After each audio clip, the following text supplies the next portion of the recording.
سب سے پہلے قربانی کا نصاب. قربانی کس پر واجب ہے؟ دیکھیں قربانی کا نصاب 5 چیزیں ہیں: سونا، چاندی، نقدی، مال تجارت اور ضرورت سے زائد اشیاء. سونا، چاندی، نقدی، مال تجارت اور ضرورت سے زائد اشیاء. سونا چاندی تو سبھی جانتے ہیں.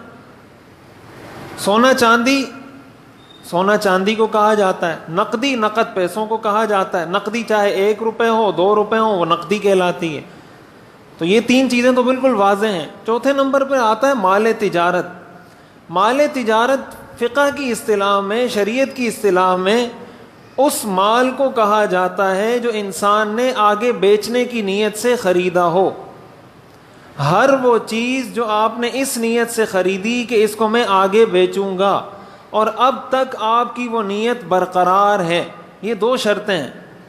ایک تو آپ نے اس نیت سے خریدی کہ میں اس کو آگے بیچوں گا. دوسری، اب تک آپ کی وہ نیت برقرار ہے. ایسی چیز کو کہا جاتا ہے مال تجارت.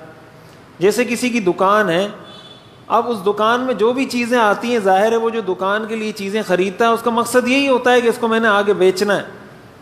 کسی نے کوئی مکان خریدا، کوئی پلاٹ خریدا اس نیت سے کہ اس کو مجھے اچھا منافع ملے گا تو میں آگے بیچ دوں گا، یا اس کا کاروبار ہی اس چیز کا ہے کہ وہ زمین خریدتا ہے، زمین بیچتا ہے. تو اس نیت سے اگر کوئی چیز خریدی جائے گی اس کو کہا جائے گا یہ کیا ہے؟ مال تجارت ہے. 4 چیزیں یہ ہو گئیں. 5ویں چیز ہے ضرورت سے زائد چیز. ضرورت سے زائد چیز کا مطلب یہ ہوتا ہے کہ گھر میں ایسی چیز جو پورے سال میں 1 مرتبہ بھی استعمال نہیں ہوتی ہو. پورے سال میں 1 مرتبہ بھی استعمال نہیں ہوتی ہو. ایسے برتن رکھے ہوئے کہ جو پورے سال میں نہ مہمانوں کے لیے استعمال ہوتے ہیں نہ عام گھر والوں کے لیے استعمال ہوتے ہیں، ان کا کوئی استعمال ہے ہی نہیں. اس کی ایک مثال ہے. اسی طرح وہ چیز جس کو شریعت ضرورت تصور نہیں کرتی، مثال کے طور پر ٹی وی ہے کسی کے گھر میں، کسی کے گھر میں 50 انچ کی اسکرین لگی ہوئی ہے، کوئی اس نے بہت بڑی LED لگائی ہوئی ہے، کوئی LCD لگائی ہوئی ہے بہت بڑی. یہ چیزیں ضرورت میں داخل نہیں ہیں. اب یہ جو اسکرین ہوتی ہے اس میں اچھی خاصی مہنگی اسکرینیں آتی ہیں، 40,000 50,000 60,000. تو یہ ضرورت سے زائد چیزیں، اس لیے کہ ٹی وی ضرورت نہیں ہے بلکہ الٹا یہ تو گناہ کی چیز ہے، وبال کی چیز ہے. شریعت اس کو ضرورت کیسے تصور کرے گی؟ تو ایسی چیز جو یا تو سال میں 1 دفعہ بھی استعمال نہیں ہوتی، یا وہ چیز جس کو شریعت لغو قرار دیتی ہے، فضول، لہو و لعب قرار دیتی ہے. کسی نے اگر کوئی میوزک بجانے کے آلات رکھے ہوئے ہیں، کسی نے کوئی بانسری رکھی ہوئی ہے، کسی نے کوئی گٹار رکھا ہوا ہے، تو اب ظاہر ہے گٹار کوئی اگر دن میں 10 دفعہ بھی استعمال کرتا ہو تو وہ ضرورت سے کیا ہے؟ زائد ہے، اس لیے کہ شریعت نے اس کو منع کیا ہے. تو ایسی تمام چیزیں جو ضرورت سے زائد ہوں وہ بھی قربانی کے نصاب کا حصہ ہوتی ہیں.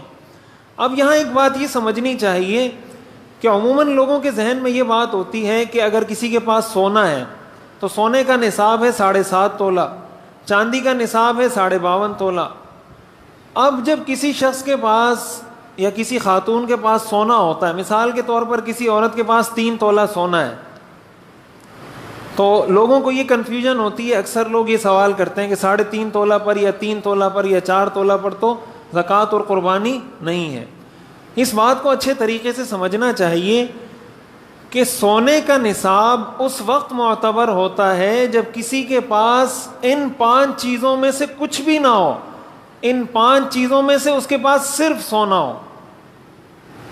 یہ جو 5 چیزیں میں نے گنوائی، سونا، چاندی، نقد پیسے، مال تجارت اور ضرورت سے زائد چیزیں، اگر کسی کے پاس ان 4 چیزوں میں سے کچھ بھی نہیں ہے، نہ اس کے پاس نقد پیسے ہیں، نہ اس کے پاس چاندی ہے، نہ اس کے پاس مال تجارت ہے، نہ اس کے پاس ضرورت سے زائد چیزیں ہیں، صرف سونا ہے، تو سونے پر پھر اس وقت قربانی واجب ہوگی یا اس وقت زکوٰۃ واجب ہوگی جب وہ 7.5 تولہ کا ہو جائے.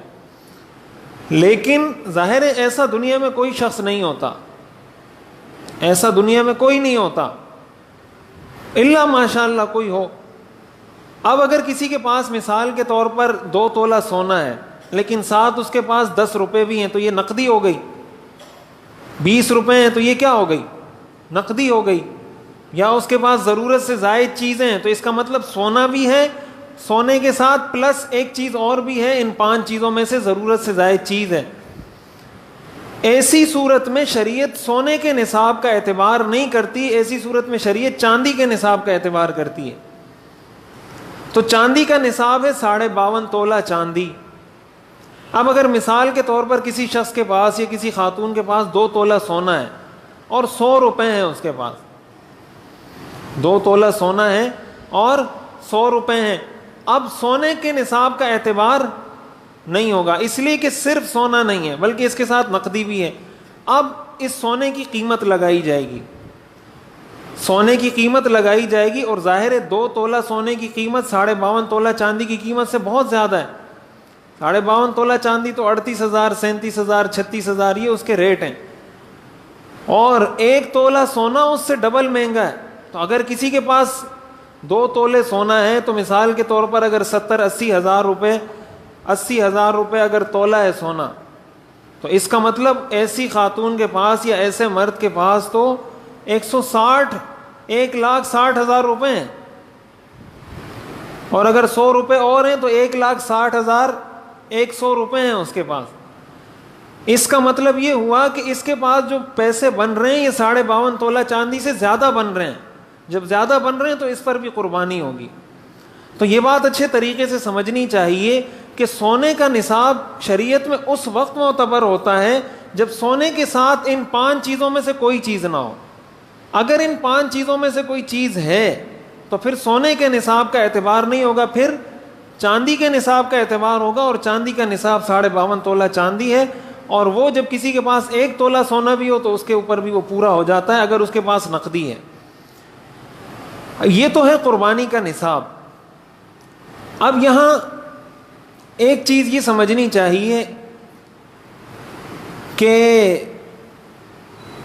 جب ہم یہ بات کرتے ہیں کہ یہ 5 چیزیں ہیں جن پر قربانی واجب ہوتی ہے، جو قربانی کا نصاب کہلاتا ہے، اب ضرورت سے زائد اشیاء میں ایک چیز یہ بھی سمجھنی چاہیے، مثال کے طور پر کسی کے پاس گھر ہے، ایک آدمی ہے، اس کا اپنا گھر ہے، اس میں وہ رہتا ہے، اور اس کے پاس ایک مکان اور بھی ہے جو اس نے کرائے پر دیا ہوا ہے،